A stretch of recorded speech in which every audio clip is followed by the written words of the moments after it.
Hi, everyone. Dan Eisner here from ZLC Employee Benefits Solutions, finding better ways for employee benefits by partnering with finance and HR leaders and leveraging my 20 years of experience as an employee benefits advisor and my skills as the only chartered professional accountant working in this role in the local market. Thanks for joining me again today for this podcast where I'd like to provide an update on disruptors in the Canadian employee benefits industry. Where are they now? And what we think it means to actually disrupt. As always, I'll give you my thoughts, but I'm really interested to know what you think. Have you worked with any of these disruptors before? And if so, what was your experience? What do you think about what I have to say? So please share your thoughts and comments. Also, if you like what you hear and want to learn more, be sure to like, follow, and hit that subscribe button to be notified about other podcasts to come. Okay, let's get started. So, about 5 years ago, there was a flurry of activity within the employee benefits industry. Self-proclaimed disruptors were setting up shop with promises to revolutionize the way plan sponsors provided benefits to their employees. These developments caused me to write a series of articles back then that spoke to what these disruptors were proposing and how that would potentially reshape the traditional employee benefits industry or not. As an independent advisor, I take great pride in being able to separate myself from all service providers and proprietary solutions and scrutinize disruptors as they compare to more traditional insurers. The question now is, where are these disruptors and what have they actually done over the past 5 years? It's safe to say that we've seen some changes, but nothing along the magnitude of, let's say, a Netflix destroying, Blockbuster's home video rental business, or Uber reinventing how we get around town and order food for home delivery. So here's a summary of what I believe are some of the relevant changes that we've seen in the last 5 years. The first area is changing priorities. So many of the disruptors have repeatedly changed their focus and operational priorities. Some move from being a broker, like what I do, to moving to, for example, cloud-based HRIS systems, payroll solutions. So they're no longer an advisor. And then maybe they've moved back again. Others have moved to digital health platforms or employee concierge services and wellness programs. Others have prioritized US expansion over Canada. So I have to ask, if disruptors were so passionate about their initial plan to disrupt, why have they had to pivot and pivot so often? And how do clients know if they're receiving independent advice and the best solution in the market with these changing perspectives? Next area is what I call strange bedfellows.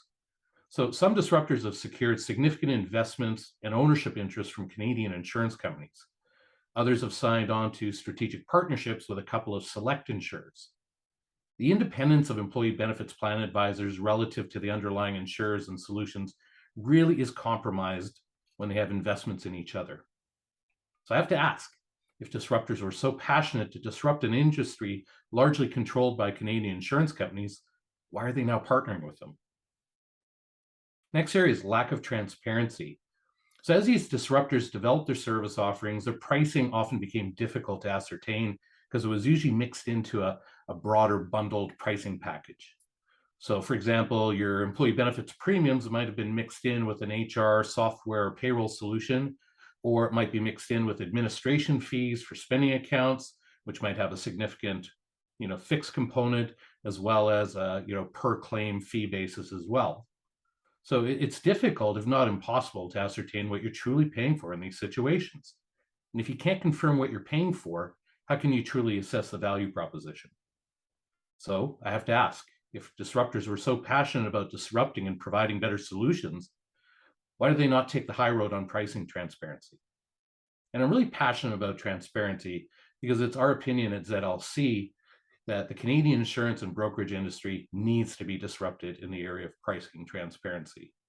We are very proud to proactively provide full transparency and disclosure to all of our clients around what we're paid, and that's done every year as part of our annual renewal report. But the broader industry still doesn't do this. Okay. Another area, improved insurer offerings. So if the case for disruptors was strong in the beginning as they were proposing improved technology, that case is watered down a bit now because the insurer technology really has improved over the past 5 years and continues to improve. Okay, one positive development related to the emergence of disruptors was that they did have a stronger focus, and it caused the insurance companies to be better focused to develop better tools and resources. So a good example, Canadian insurance companies have been introducing online enrollment tools to simplify plan administration. And in their defense, COVID really delayed timelines here, but we're starting to see that all come back online. Insurers have also rolled out smartphone apps to increase the convenience for employees, and they've largely been well received. As well, other third-party vendors are effectively picking up some of the slack in the industry, particularly around spending accounts, and they can effectively complement an insurer's offering rather than replace it. So again, I have to ask, if disruptors were so passionate that the industry needed to be changed, why haven't they widened their self-proclaimed advantage over the industry that they're actually trying to disrupt? So overall, in my opinion, you don't need to be a so-called disruptor to disrupt an industry. You just need to stay focused on the changing needs of your clients. Like in many other industries where we've seen disruptors, disruption is often driven by a lack of focus on client service. So it's interesting to note that traditional retailers like Costco, Walmart, they haven't been fully displaced by disruptors like Amazon. It's because they got a strong historical focus on customer needs, and they're adapting with things like home delivery options. Most importantly, though, disrupting an industry should benefit clients first and foremost, and not just benefit the disruptor. So don't get me wrong. I agree that the employee benefits industry can be stale at times and dated, and that's why I'm committed to finding better ways.